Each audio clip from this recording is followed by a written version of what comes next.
morning. Welcome to Hobby Evolution, episode 1398. I am back. We did not do Tuesday Night Live last night.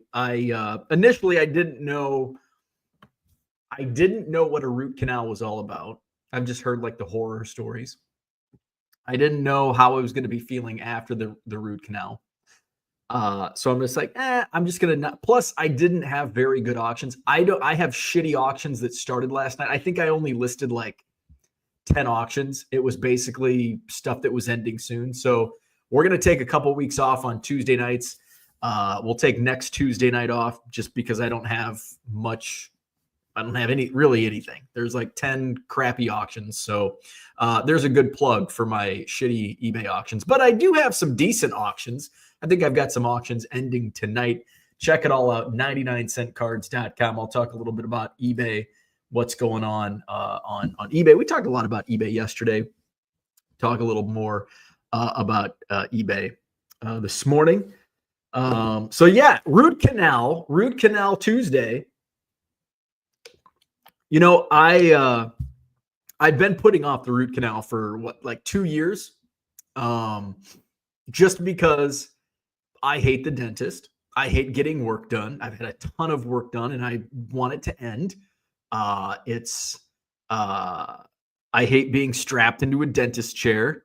I hate spending a lot of money, but it's kind of important for your health too. So got it done. I'm like, all right, they got an opening. Let's do it. I thought about Googling like root canal procedure. How long does it take? And then I'm like, you know what?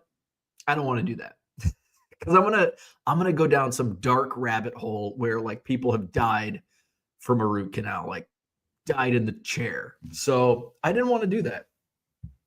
So I was flying blind going to the appointment.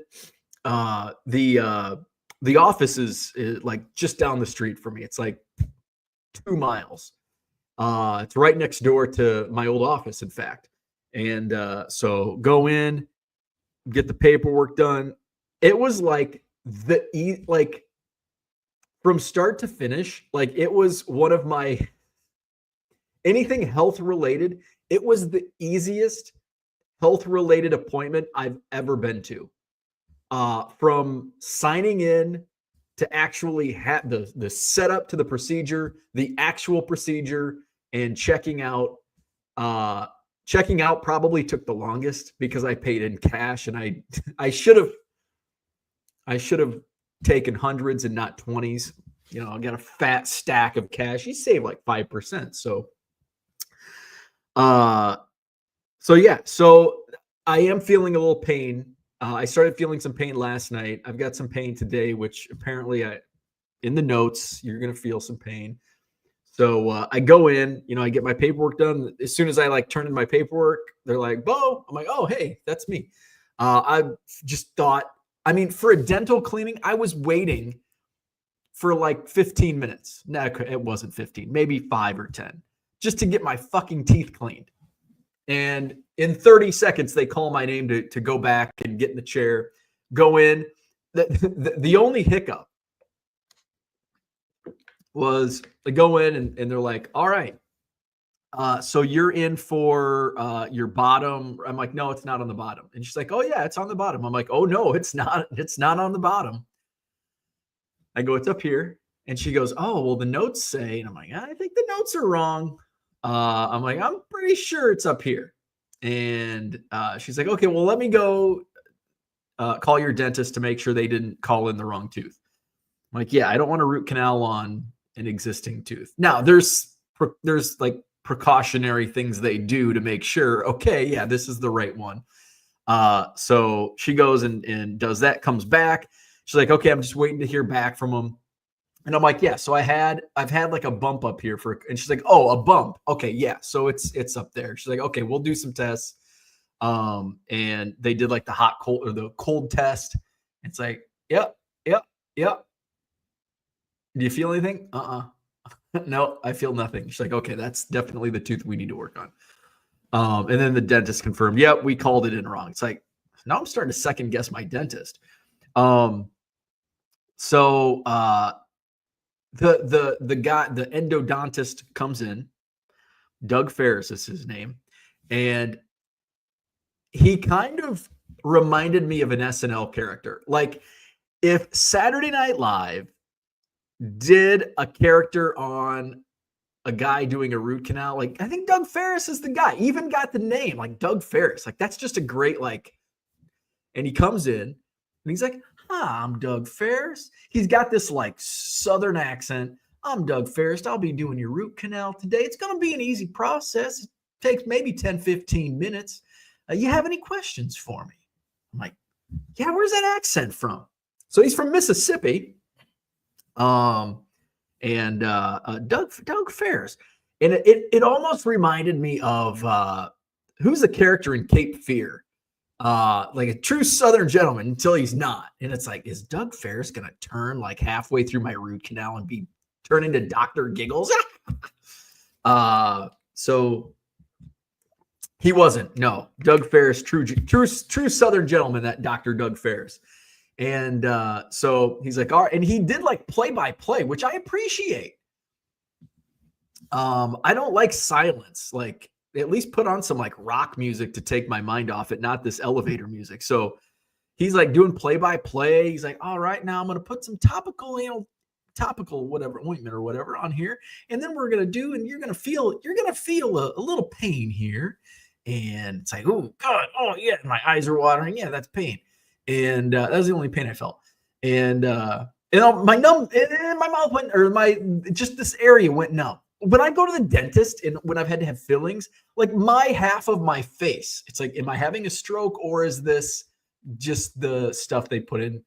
And it's like, this was just that tooth, nothing else. Like I felt it a little bit here because that's like where it was inserted, but like nothing else. And I'm like, okay, this is way better than the dentist. Can you like do you do fillings or cleanings? Because I want to come here. This is easy. And so then they like put all kinds. So this is the disgusting part. So if you're eating breakfast, don't listen to this part. This is worse than like me talking about taking a big old dump. So they're in my mouth and they're starting to like drill or whatever. And all of a sudden I smell like the most disgusting smell. Like, oh, what is that? It's like something rotting. Oh, what are you using? So after the procedure, I'm like, so like right at the beginning, I smelled this like really gross, and the assistant or whatever, she's like, that was the bacteria. And I'm like, that's fucking disgusting. I didn't say the F word, but I'm like, that's gross. That's disgusting. And she's like, yeah, that was all the bacteria that, has been sitting in there for 2 years since you realized you had the bump in your gums. Like, oh my God, that's gross. So yeah, it was done in like 10, maybe 15 minutes at the most. Check out. I just had like a little numbness for a few hours, and the numbness went away in like a few hours. Like when I go to the dentist, I'm numb for like an entire day. So that went away. I'm like, God, that was so easy. It was easier than a cleaning. So, just expensive, a lot more expensive than a cleaning, but I do have pain. They put me on like amoxicillin because of the infection or whatever that was inside my mouth. So I'm on amoxicillin. I popped some ibuprofen, cause it started hurting as the day wore on. Like at first I didn't feel anything, obviously, cause it's still numb. But then like, as that numbness wore off, then the pain sets in. And I mentioned to my wife, I said, I'm like, it's starting to hurt. Like I've got some pain up here. And my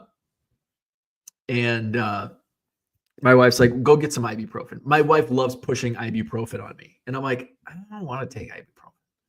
And so she's like, just take some. And I'm like, it doesn't hurt. And she's like, are you going to wait till it hurts more? And I'm like, yes. We've been together for 11 years. Yes, that's exactly what I'm going to do. And you know it. And guess what happened? The pain started hurting more. And I come upstairs. I was working down here in the basement, and I'm like, I'm going to take some pop. It hurts, doesn't it? Yeah. Hurts more than it did an hour ago. Yeah. Yep. You were right. I'm going to take some ibuprofen now. So I'm probably going to take some more this morning. So yeah, I woke up this morning. I woke up at like 5. And I was about to go on at like my old time of 7 a.m. Central.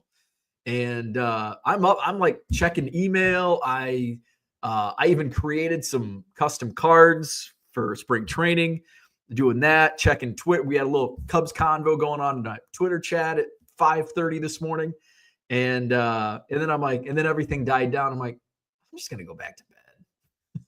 You're used to me going on at 7:30, 8 o'clock now anyway. Like, my tooth hurts. I'm going back to bed.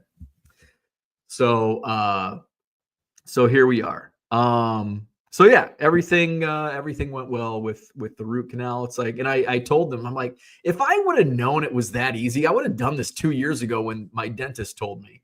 So now I know. So, and I thought the dentist, I'm like, I have no pain. But I do wonder, because I had an abscess, the bump, and it would like, I would get pus come out of it. That's gross, right? It's like, it's just a mouth pimple. Nope, that's just the infection. And it's escape. And so that's why I never had pain. And I think I have had pain. I just thought it was a sinus. I just thought it was my sinuses, like, because I have sinus issues. And I'm like, oh, that pain, even though it's localized right here, where the bump is, I'm like, oh, it's just probably sinus pressure. So live and learn, right? So here we are. What else? Oh, there was something else I wanted to touch on, and now I can't remember. What the hell? I can't remember what I was. Oh, well, must not have been important. Let's go to the chat. I don't have any topic today. I guess the root canal was my topic for today. I'll hit on some of my numbers, my eBay numbers, watching that closely here as I try to really not scale up, but grow significantly over 2025. JK Cards in the house. Good morning. Gem City Card Show. Hobby Evolution is on the air. Good morning. Hey, Gem City Card Show. Brian went to see Pat Hughes yesterday. Chicago Cubs baseball is on the air. Kevin, good morning. Philly Joe's in the house. What's happening? Orlando is here. Good morning. Cooter's in the house. Good morning. How is the tooth after your root canal? Little pain. And it's not like an ouch pain. It's just that annoying, dull pain. That's what it is. It's not like oh my God, I can't stand it. It's just like that. It's just there. It's dull and it's there and it's annoying as shit. That's the type of pain. I'm going to pop some pills this morning. Kyle says, good morning. I hope that chomper is healing up quickly. Me too. It says the notes say 3 to 5 days. It's like, I don't want to wait 3 to 5 days for this pain to go away, even though it's not that bad. But here we are. Duke's in the house. Good morning. Cooter says, why do you need to be strapped into your dentist chair? I'm not physically being restrained, but it feels like it to me. Like I'm back and I'm not restrained. Like I can do that, but I feel like I'm being physically restrained in the dentist chair. Maybe I was like physically restrained to a dentist chair as a child. Maybe I was being crazy and they're like, we have to strap you in. We have to strap this 5-year-old in. And maybe I've like, what's the memories? What are the memories you from trauma? I've stuffed it away. Maybe as a child, I was restrained in a dental chair. And that's why I have a fear of dentists now. I don't know. T206 kid Tony's here. He says, I'm taking a page from your playbook. Put cards I've had for sale for a while up for auction, mostly serial number stuff. Yeah. That's I'm enjoying this strategy, and sometimes they don't sell, and sometimes they do, and when they do, and shit, sometimes some of my 72 basketball sold for $3 a card, and I think they were in my store for $2.50. And I think one sold for 99 cents, but the rest, I think they all sold for between $3 and $1. I think there was two outliers. I think one sold for like $5 and one sold for 99 cents, but everything else sold at like $3. So on average, everything worked out in my favor, and then been sitting in my store since like July. Peter says, happy trash day. It is. And guess what's not at my curb this morning? I got to take the trash and recycle. And I've got a shit ton of every Goodwill pallet. I fill that damn recycle and trash bin. A lot of cards get tossed in the recycle bin. So I've got to, first thing after I wrap this up this morning, I've got to take the bins to the curb. Dentists aren't too bad these days. Thing that hurts the most is the bill. Ain't that the truth? That dude from Duryea says, what's up, guys? A few aspirins and you will be fine. I take ibuprofen. I said it right. Where's Dan at? I said it right. Ibuprofen. That's not right. Ibuprofen. Damn, talk about late. Hey, we're not too late. Good morning, red light. Porter's in the house. Drill, baby, drill. John's in the house. He says, put some goddamn Toto on when you're drilling in my mouth. The smell of my abscess. Yeah, it's gross. Good morning, GNC in the house. Porter says it's got to be a trip to hear a Southern draw from your oral surgeon in Madison, Wisconsin. Yeah, I'm Doug Ferris. I'll be your endodontist today. He had a very great bedside manner voice. Just a calm Southern draw. Like I'm getting ready to have my fucking teeth drilled into, and Dr. Doug Ferris over here, just cool as a cucumber. He's going to work on my teeth today. Orlando says, good dentist. Yeah. Hey, I recommend if you're in Madison and you need a root canal, go see Doug, Dr. Ferris. John says, you were told right here it would be easy. You old oven toucher. I am. I need to experience it for myself. JK says, what is a slow sales day? Number of orders wise. Always been curious. What's a good day average? My average is around my 90-day. Let me see what my 90-day average is. I just ran the number. I haven't been doing my daily numbers like I used to. I run them a couple times a month now. Let's see. 118 was my 90-day average. 118 orders a day over 90 days. So, anything above that is good. Anything below that is, I guess it depends, anything less than 100 is like, oh shit, what's going on? Actually, not really. If it's like 60 or 70, it's like, what's going on? Or below that. If it's like 200, it's also like, what's going on? Why is my store booming all of a sudden? So 118, that's an average on a daily basis. Johnny in the house, he says, good morning. Watched yesterday's show and noticed you never mentioned Car Dealer Pro subscription. Will you have to upgrade that as well for the new store? No. Or do you get free scans for pushing their product? So I've got what's my, so remember, I'm only going from 60,000 to 100,000 listings. So that's 40,000. I'm not going to do 40,000 listings in a month. My subscription is, so no, I will not have to do any more scans. I don't even use the scans I have. And no, I don't get free scans. I mean, I get free scans every once in a while, but where's my, it's got to be in my settings somewhere. Homepage. Does anybody know where to find? I know if I upload a scan, it'll show how many scans I have and have left, but I can't find it when I'm not. Account set. It shouldn't be in my settings. Oh, here we go. So I have 26,987 scans remaining. over the next 2 weeks. So, and I certainly won't use that many. So I use 10,000 scans a month. And then I also have add-on scans that I bought, and which those renew month after month. And I never use my subscription, my 10,000 in a subscription on a monthly basis. So I've got plenty of scans. Now, if you were on a small plan and you went from especially if you go from the basic store to the premium store, you've got 50,000 additional, which I guess 50 and 40,000, not much of a difference. But, if you're on a small scale, maybe you would, but me going from 60,000 listings to 100,000 listings, I'm not going to have to do any additional subscription. John says, your hair reminds me of Liza Minnelli. Well, here we are.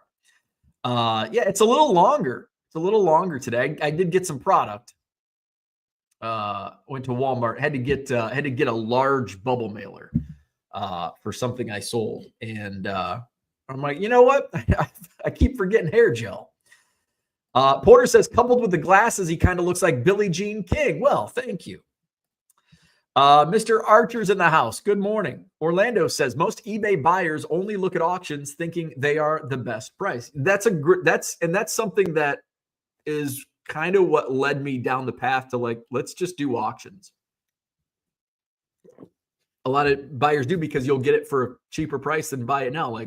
Most of my stuff that sells, that I am aware of the actual price. Sometimes I just throw stuff at auction, just I don't have anything into this, so I'm going to put it at auction. It sells for 40 or 50 bucks. It's oh, wow. And I was hoping to get $3 for it. But there's a lot of things that, it's I'll throw this Mariano Rivera gold. I think that sold at $5. I'm going to list this. It sold for $5. And then the news came out about him and his wife, and the buyer said, I don't like what they were involved in. Oh God. So, they returned it. I'll put it back in my eBay store for $10 and it'll probably sell. It might not sell for the $10 price, but I bet it'll sell for more than $5. So we'll see. So yeah.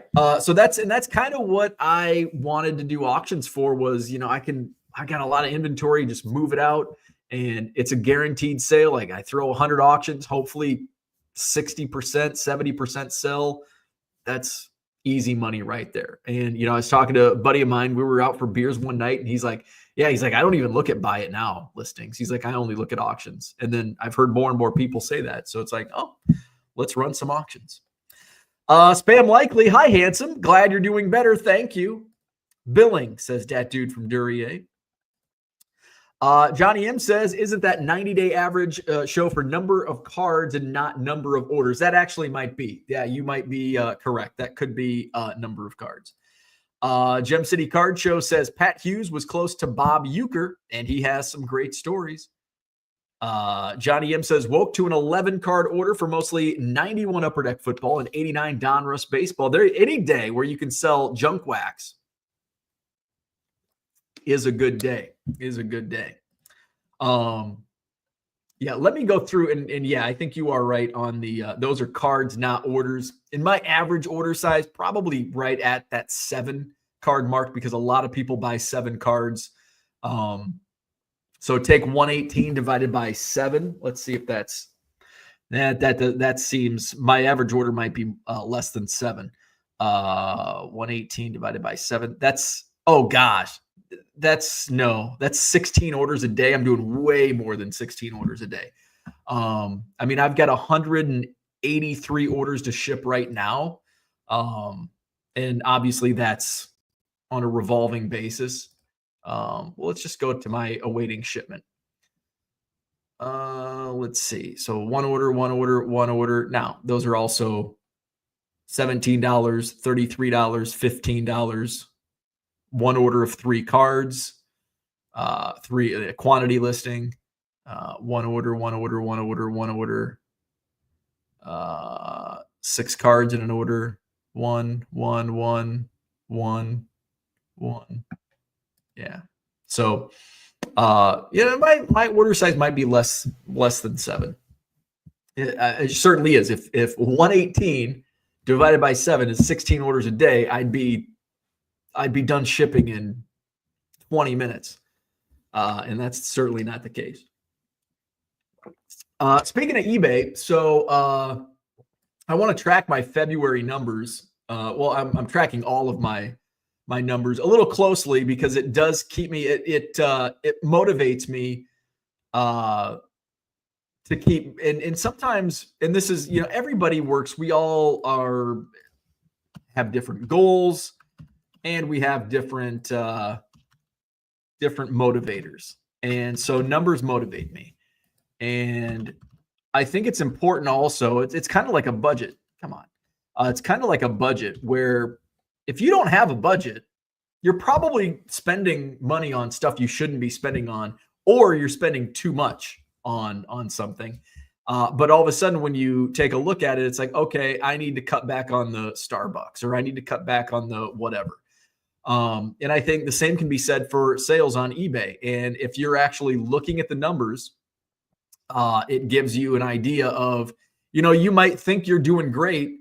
And like, I'm just going to take the day off, or I'm going to take a few hours off. And then you're like, oh shit, I really need to hustle because my sales aren't what I thought they should be or would be. And I think when I look back at my numbers from last year, and I had a good year, but I had a terrible January, and I probably knew it at the time that my January 2024 was bad. My January 2025 was bad, but I was still 40% better this year in January than I was in 2024, which tells you how bad last January was. And really 40%, and I think it ended up being 35% growth over year on net sales. And so, I really need to be 40 to 45% growth year over year to hit the numbers I want to hit in 2025. So, and to do that, I want to hold myself accountable, and I want to look at these numbers. And if they're not passing the mustard, is that the right term? If they're not whatever, I need to do things differently. If my numbers are low, okay, what do I need to do? Do I need to sell more volume? Do I need to sell higher dollar cards? What's my course of action? So far, I'm at a good place, with 35% growth year over year in January. I'm looking at my growth for February month to date. We're only 4 full days in, but I'm at 158% year over year for the month of February. And let's just see. We can also take a look at, where are we at 2025 for the year. Well, I don't want to do year because we're not completely through December or February 5th yet, 2024. So let's just do year to date, excluding the 5th. I'm at 43% growth year over year for January 1st through February 4th. So 43%, if I can keep up 43% growth, I'm in a good spot.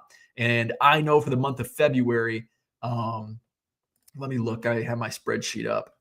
For the month of February, I've got Top Series 1 coming next. I think a week from today is release, and hopefully I get it either next Wednesday or maybe even a day early. My February wasn't that great. I think we talked about this yesterday. My February ranked 9th out of 12 in the year of 2024. And let's see, where's my eBay? Let's see, this month. Let's see where I'm at so far. So if I extract just based on what I've done this month, and I haven't, I added a whole bunch of shit over the weekend, but let's do that. Short month. So I am looking to see significant growth, and I think I should see even more growth based on. And let me go through. Okay, so I can tell you exactly when my Top Series 1 sales were. And my Top Series 1 sales were a pretty significant portion of my February earnings. Like I did nothing else in February but sell my Top Series 1 because I had a big February 16th last year is quite an outlier on my sales during the month of February. And, significant. It's like, in fact, it is. There's 2 outliers in the month of February, year 2024, the 16th and 17th. And I'm sure that's when I My case, that's when everything went live in my eBay, probably the 15th, because it looks like the average outside of those two, the 16th was like 10 times, at least 10 times what everything else was on a day, on a, for that day, it was 10 times more than the average daily sales mark, which was bad. It was a bad month. January, February, first quarter was just absolutely brutal. Now we all know I'm at spring training for March, so I see like no sales. Well, I see sales, but I see very limited amount of sales when I'm in Arizona. So yeah, I'm looking forward to, my sales for February 2025 so far decent. Would like them to be a little higher. We all do. They could be high, and I still want them to be higher. That's just the mind of a person in sales. But I think I'll see an extra push with Series 1 next week on top of a more successful month than what I saw last year. Speaking of higher sales, so I don't have it in here, but my Triple H debut ticket stub. It's the only graded copy in existence. It's beat up, man, but it's the only one out there. I'm going to tell you a little bit about this. I've shared it before, but I was there, the Mark of the Quad Cities, April 1995. I was in the fifth row. You can see me in the background. See if I can bring it up. I don't want to. WWE, man, they know when you're playing their videos, so we won't bring it up. But if I just do Triple H debut full length match from WWE, we got to play through this damn commercial. Yeah, I went there with, and this is back in the day. Like I showed a picture to one of my friends. I texted him, and because I wanted to get some of his advice regarding the ticket. He knows that type of market better than I do, and so I showed him a screen. I'm like, and here I am. Like, here's the providence of this ticket stub. And he's like, damn, how'd you get those seats? Those are great seats. I wasn't ringside, but I was fifth row. And I think fifth row. I think it was fifth. I think it was eighth row on. And you know how tickets, it's like eighth row, but it's a really like the fifth row. I think they were eighth row seats, but 1, 2, 3, 4, 5. Anyway, and I'm like, this is bad. This is bad. 1995. My mom called. I was in seventh grade. My mom called Ticketmaster. Like, I'm like, Mom, you have to call to get tickets. It's my first event. And like, she was at work, and 10 a.m. tickets go on sale. She's on the phone. Ticketmaster gets the best available. I'm like, get the best available seats. And thanks, Mom. And so I'm going to fast forward to the end, because at the very end, you can see me in the crowd. In fact, I think I'm holding up my hands. So let's share the screen. So this is, and I know what I look like, but I also, here, let's blow this up. So did it blow up?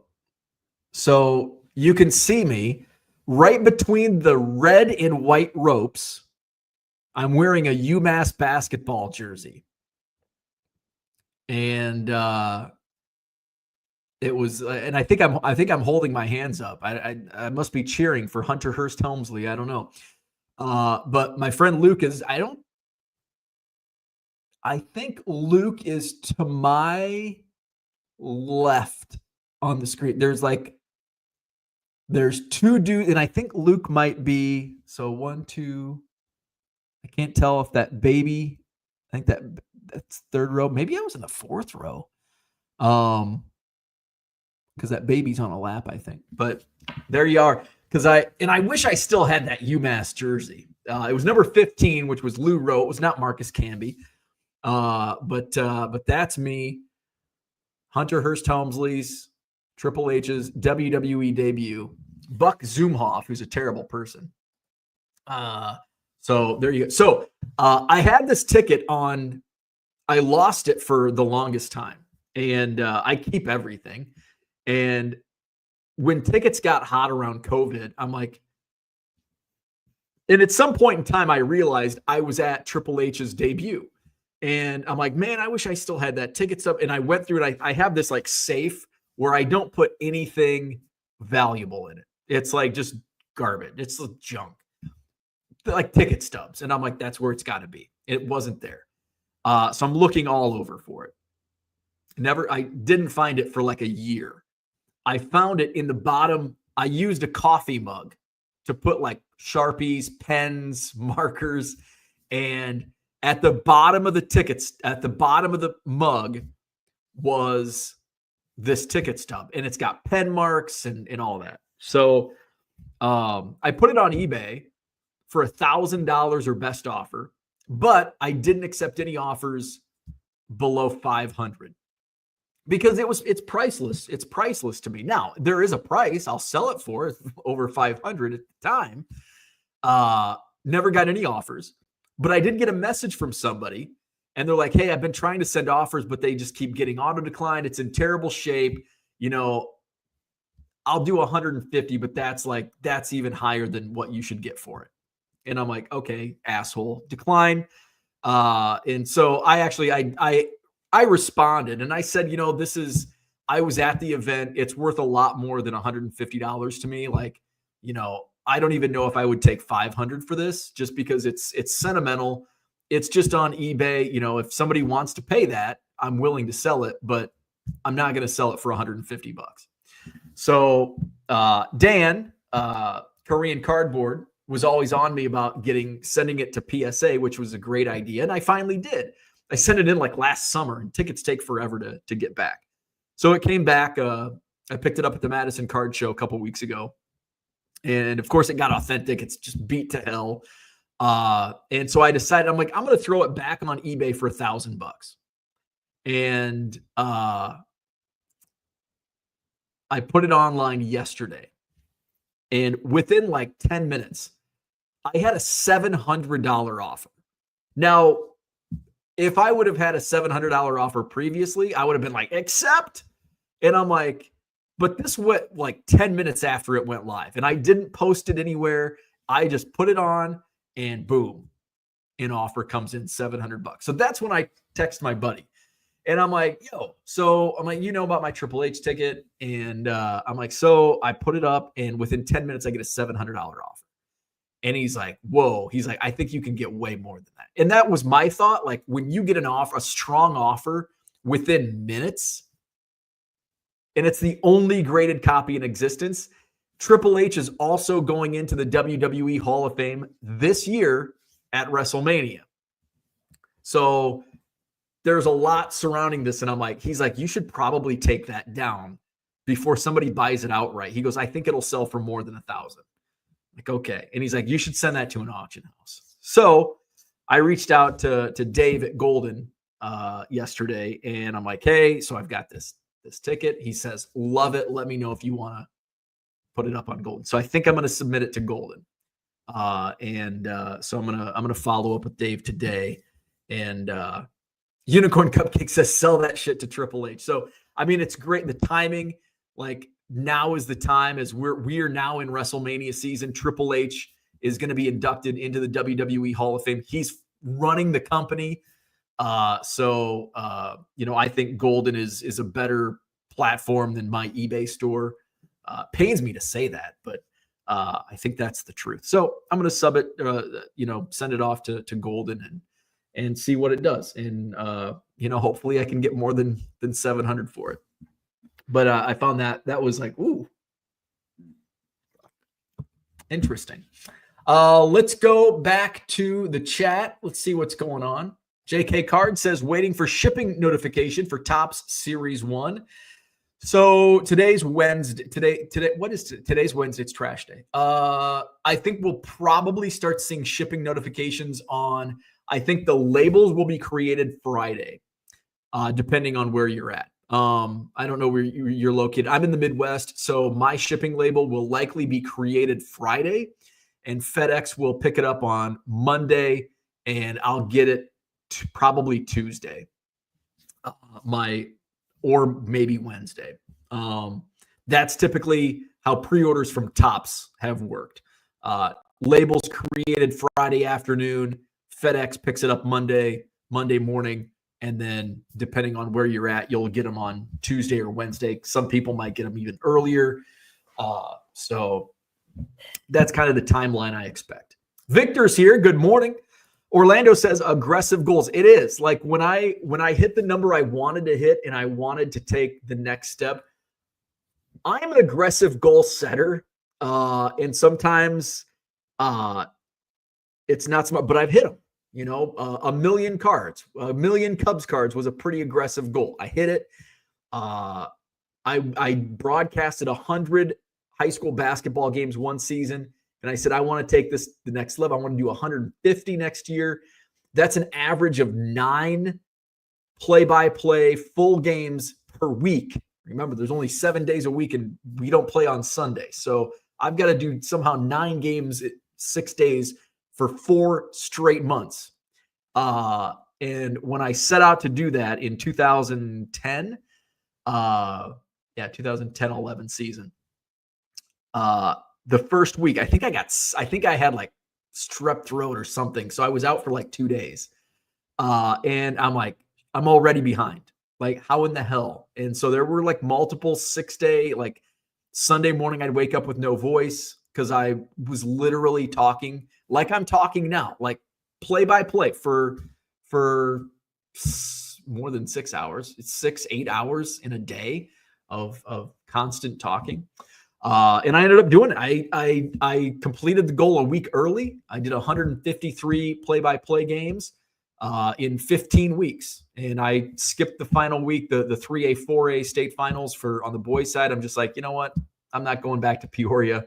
I'm good. I'm just going to take a break and go at it. So I am an aggressive goal setter. And, you just have to, you have to be smart about it too. Like, it's definitely doable, but it takes a lot of work, and But I think 40% growth. It's going to be difficult to maintain that for the entire year, but I think I can. I'm going to have to do things differently. Obviously, I mean, if you want to see your business grow, you've got to set aggressive goals, as long as they're within reach. And I think this is definitely within reach. It is aggressive, within reach. We'll do it. Found treasures in the house. What's happening? That dude from Duryea says, do you know how many active listings were live when those daily totals started to be a norm? No, because I was doing 77, 78 back in the COVID boom, and I had like 3,000 listings. Like, my sell-through rate was over 2. My daily sell-through rate in February, I think February 2021, my daily sell-through rate was 2.3%. So 2.3% of my inventory was selling on a daily basis. That is unheard of in sports cards. So that was on 2,000 to 3,000 listings. Now I'm at like a 0.2% daily sell-through rate. I'm also at 60,000 listings. So, that was a different time. Like, you can't compare now to then, because it was just such a crazy world where everything was selling. Literally everything was selling. Not literally, almost 99% of things that you listed would sell. So there's not really a number. To hit those numbers, I mean, I can go back and I can tell you.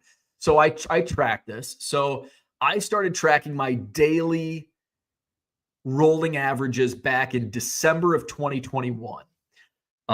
So my average was 54 sales a day on December 20th, 2021. I was averaging 54 sales a day on 8,600 active listings. That's a point. What is that? 0.6. Yeah, that's a 0.6%, and I'm at about 0.2% now.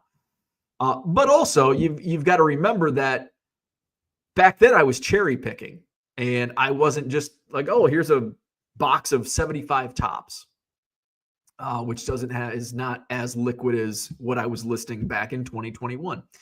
So that was December 2021. Let's go to December 2022. We'll just do December 20th. I was averaging 101 sales on 29,500. So now my sell-through rate is now at 0.35. Went from 0.6 to 0.35 in a year. And then we go to December 2023. We'll do December 20th. December 20th, 2023, I was at 88. So I dropped significantly. 88 sales a day on 48, almost 50,000 listings on 48,800 listings. And then this past December, I was at 131, went way up, 131 sales a day on 58,000 listings. So I've seen a lot of that. Chart's just kind of all over the place. Unicorn Cupcake says, I think when you sell that ticket, you should pay your mother back. What were tickets? I could probably find you the, let's see. I am going to find, I got to sign in. And I actually kept this from the newspaper. I think I was delivering newspapers for the Moline Dispatch in 1995. I was a paper boy. Let's see if I can find it. Just do 1995. Illinois. Here, I'll share my screen so you know what I'm doing. All right. So I'm looking up the ad, newspapers.com. All right. So now we want to do Illinois. All right. Newspapers. We want, Moline Dispatch had a lot of WWF results. Let's see. We want April. And I think it was April. I can tell it was April 26th. So let's go to the 20. Oh, it wasn't there. So I guess WWF is on the 24th. Oh, shit. All right. So let's do just wrestling. Let's do Mark. Now that's going to do. Let's do wrestling. All right. There it is. Boom. April 24th. There it is. So this was the ad in the Totally Nude Dancers, Mount Joy. So there you go on the sports page. There you go. April 24th, 1995. Here it is. I saw this and I'm like, and I was a diehard wrestling fan, man. WWF action live at the Mark of the Quad Cities, Wednesday, April 26th, 7 p.m. Diesel and Undertaker versus Kama and Psycho Sid. An 8-man tag match. Razor Ramon, the 1-2-3 Kid, and the Smoking Guns versus Double J Jeff Jarrett, the Roadie, King of Hearts Owen Hart, and Mr. Bob Backlund. So there you go. So tickets, mine were $12 tickets. So and my mom bought tickets for me, my friend Luke, and obviously my mom. So I owe her $36 plus tag. It was their tax. It's Ticketmaster, so $36 face value. Probably paid $100 for those tickets. Tickets on sale now. Doink the Clown. I was love Doink the Clown.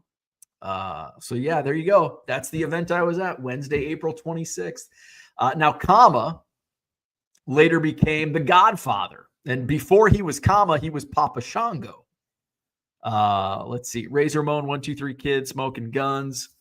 Jeff Jarrett, by the way, still wrestling. Jeff Jarrett is in AEW now. Let's see. Diesel, he's retired. Undertaker, he's retired. Undertaker has a podcast now. It's pretty good. I listen to it every once in a while.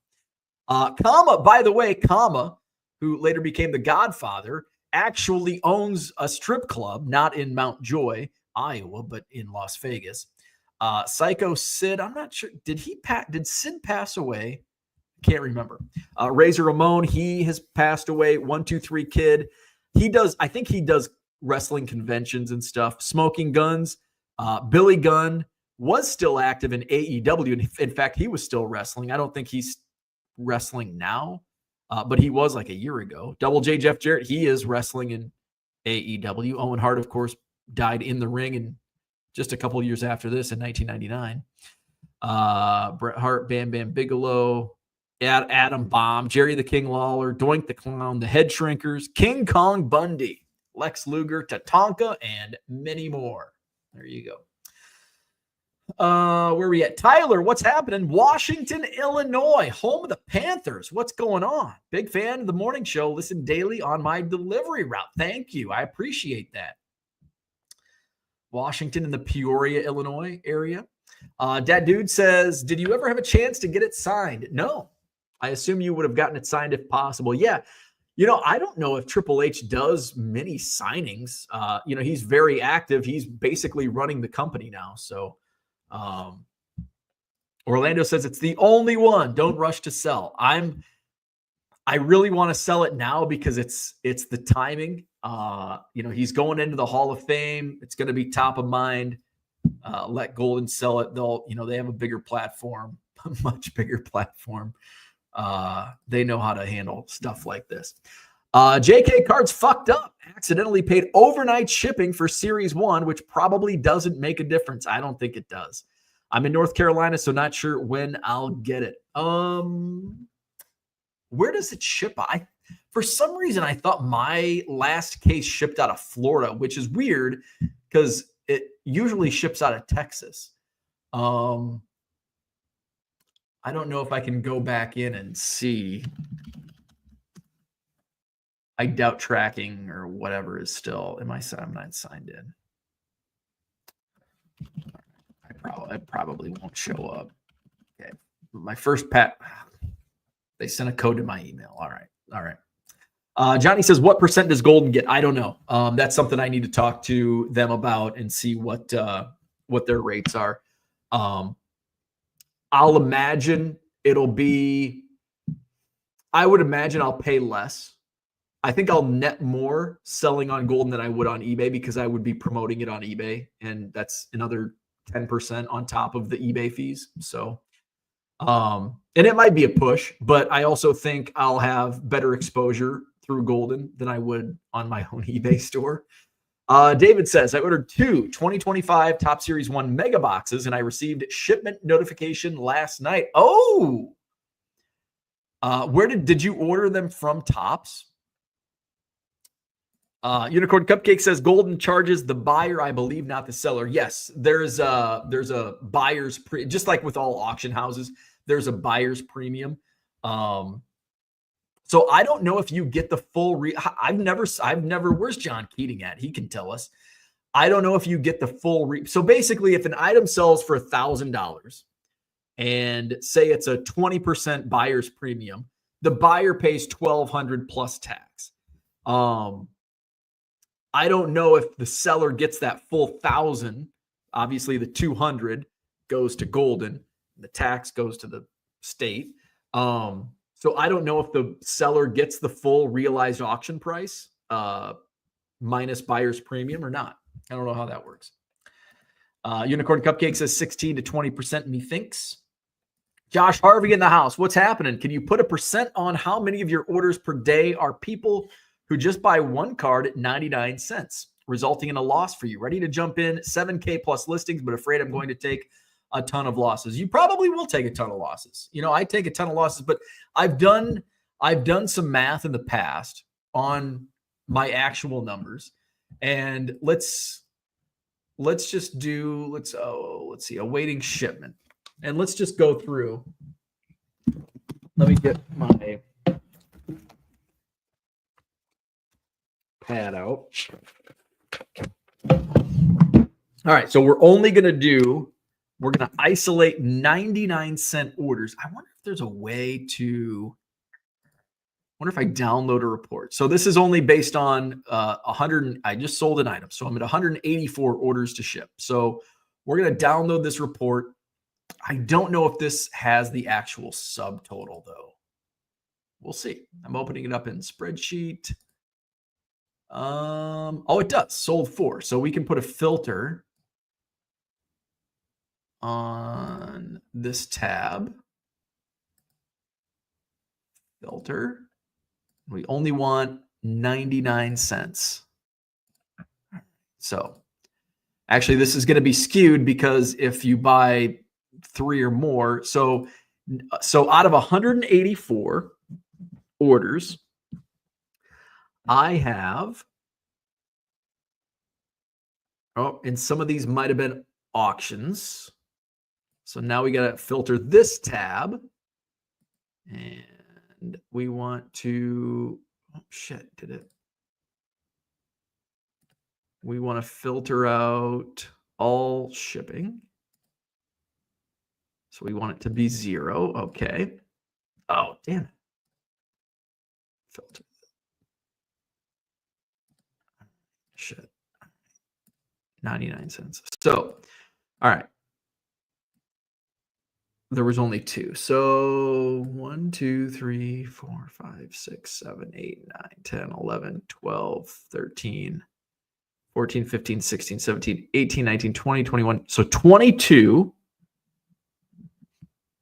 at 99 cents. All right. So now we want to take this filter off. Oh, shit. Now, is there a way that I can find the multi-card orders?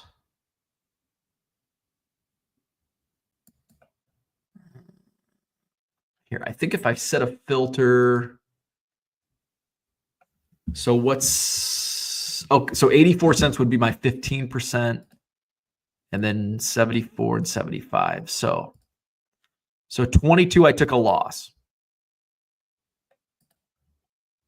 And there's only 1, 2, 3, 4, 5, 6, 7, 8, 9. So that was a 9-card order. So that was probably in this. So 9 cards at 75 was 675. So I make some money on that. 22. So I made, all right, I got to see what the total order was on this. Okay, so 675 times my fee. So 675 minus 83 minus 30-cent transaction. That would have been a 97-cent shipping. So about 465. 465. Well, minus supplies. Let's just assume I did 10%.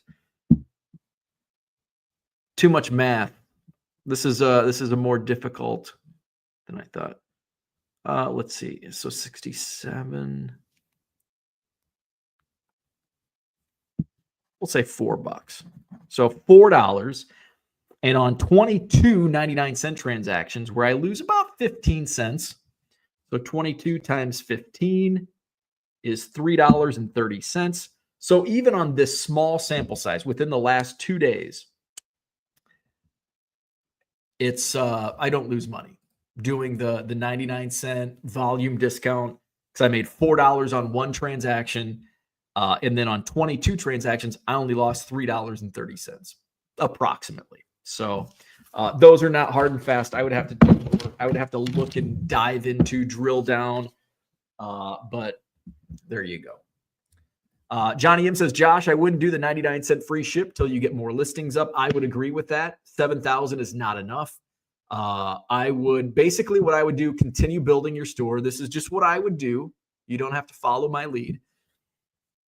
But at 7,000 listings, I would say wait till, and it depends on what what you have. I would say list it, whatever your floor price is right now, $1.50, $1.75, $2, list. If you're hanging out at the with your store subscription, if you're on a basic store where you get like 11,000, maybe go to 11,000, do your floor price of $1.75, and then be like, okay, let's move some inventory, and then do 99-cent free shipping.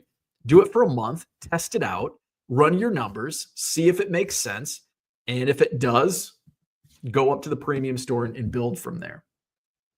Robert is here. Good morning. I've noticed that a high percentage of my patch type mem cards that I ship in EWPWEs get sent back. What has worked for you? Shipping them in bubble mailers.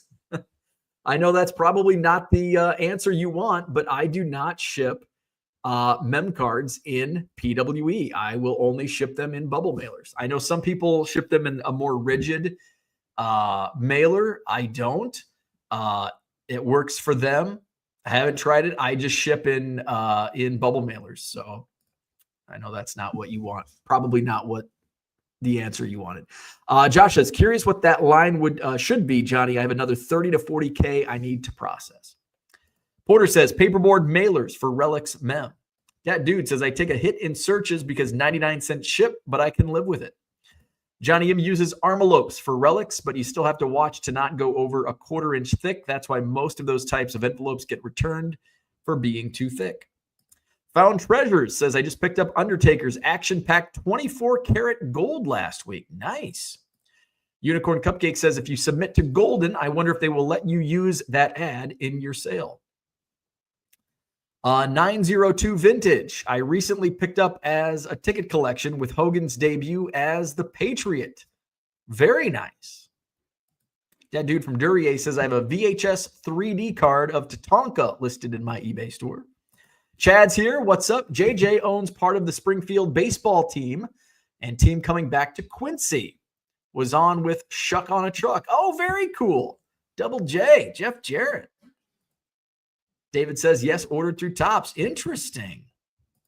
Orlando, thank you. So you get the full auction price. Okay, so minus your buyer's premium. So if an item sells for, if it's a 20% buyer's premium, if the item sells for $1,000, the seller gets $1,000. And then the buyer pays that 20% premium. Obviously, Golden takes that 20% buyer's premium. Thank you, Orlando. I had a rare card and auction house agree to pay me 5% above final price. They usually get 20% buyer's pay. Very nice. Spam Likely says, appreciate you doing this for us. Very informative. You are welcome. Where are we at? Unicorn Cupcake says, nice. Makes sense for them. Brings in additional audience. JK says, when did you realize you wanted to do this full time? How long were you contemplating it before pulling the trigger? Not long. So I started doing this full time in October of 2021. I didn't really want to do it until probably the National that year. So we're talking August of 2021. And I pulled the trigger. I think I realized at the National, just being around other people that did it full time, I'm like, I could do this full time. So when I came back, I kept it to myself for about a week and crunched numbers because I didn't want to, talk to my wife about it unless I had a plan. So I basically put a business plan together, put my, my numbers out. This is my projections for a few years out. And, so it was probably early August, 2021. And, after about a week of crunching the numbers, my wife and I sat down, we talked about it. She was all for it. And we talked to a family friend who created an empire in her industry and got some advice from her.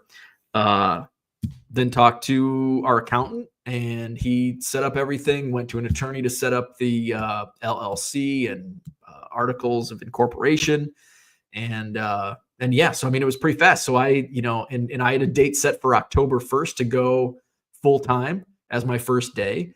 I went to my boss, said, hey, I need to talk on October 1st because in the industry that I worked, usually if you put in a notice, you didn't work out your 2-week notice. They just asked you to leave right then and there. So that's what I was expecting. And that was not the case. So basically, I worked for free, or I got paid, or I got an extra paycheck for not working, basically, because I spent that last 2 weeks just fucking around and, handing off, okay, here's files, talk to my clients, let all my clients know, and then questions that the guys that were taking over my accounts went over with them, and just kicked my feet up for 2 weeks, collected an additional paycheck and another day of vacation added to the total that I got paid out on. So I basically had, I think I had about 3 months of salary built up between my last paycheck and vacation, and basically paid time off because it was COVID. I wasn't taking any time off. So yeah, I had like an additional 3 months salary built on. I had my nest egg of capital from building up my business over the course of the year and a half, just doing it as a side hustle. So yeah, it was a pretty quick turnaround. People had talked to me like, why don't you do this full time? Why don't you do this full time? Even my wife said it a few times. And I'm like, this is a hobby. I don't want to do it full time. And then I just didn't like my job. And it's like, maybe I could do this full time. And I'm glad I did. Like, I love it. I love cards more today than I did in 2021. Orlando says, if you work as hard as Bo, you'll probably be successful. Yeah, you just got to grind. It is a grind, but it's not a grind for me if you really enjoy it. And, I don't like shipping, but I tolerate it. And I know that it's a very important part of my business. And you just do it. You just do it. JK Cart says, having a corporate job gets in the way. It sure does. It sure does. But what I was starting to see over the course of COVID, now this was also different times. I probably wouldn't do this if I was still at my corporate job and, there was no boom. I'd probably still be sitting at a desk somewhere and not doing this full time. Timing is everything. But I was building it up on the side. I was doing it as a side hustle, and I was treating it as a business. And I think that was the most important thing that I did to build it up, was not treating it like a hobby, not treating it like a side hustle, but treating it like this is what pays the bills. Because that really gave me tunnel vision to run the business. Because I think a lot of people get sidetracked. Like, it's their hobby. And to translate a hobby into a business doesn't work for everybody. Doesn't work for a lot of people. And because you buy that case of Series 1 Topps, and it's like you get a big hit and you want to keep it. And it's not good for business. So, treating it like a business, managing all of your expenses and, your income, and not going out and, okay, I'm going to use all this money. Now, that was fun as a hobby, making a few $100 at a card show and just going across the room and buying a tobacco Cubs card for my collection. But then the further I got into it, it's like, okay, let's only spend X amount on, if I make 500, I'm only going to spend 100 and not spend 400 of the 500. Johnny M says, the best part of doing this is that when my wife gets on my nerves, I just tell her I have to go do mailings. There you go. Like, oh, I've got some shipping to do. Sorry, honey, I've got shipping to do. All right. So that's what I had for today. I got to go get the trash out before I'm late. So hit the like button, subscribe to the channel, visit the eBay store, 99centcards.com. There's auctions running. I've got even Pokemon running at auction this week. So check that out, 99centcards.com. If you buy 7 or more items at regular price, you'll save 25% off at checkout. Today's Wednesday. I almost said tomorrow's Friday. Tomorrow is Thursday. So we'll do this again tomorrow. I would imagine at some point I'm going to start waking up early again. But I've been sleeping in lately, so we've been going on a little later. But at some point I'd like to get back to 7 a.m. Just so I can start my day earlier. All right. Like, subscribe, visit my eBay store. Have a wonderful Wednesday, and we'll do this again tomorrow morning. See you then.